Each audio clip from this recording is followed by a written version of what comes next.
నిజాంపేట మండల పరిధిలోని బచ్చిరాజుపల్లి గ్రామానికి పోచమ్మ ప్రాజెక్టు కాలువ ద్వారా నీటిని విడుదల చేయాలని గ్రామ రైతులు కోరారు.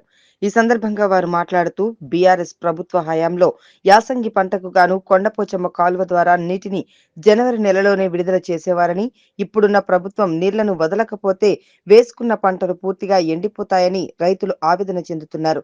ఇకనైనా సంబంధిత అధికారులు స్పందించి కొండపోచమ్మ ప్రాజెక్టు కాలువ ద్వారా నీటిని విడుదల చేయాలని రైతులు కోరుతున్నారు.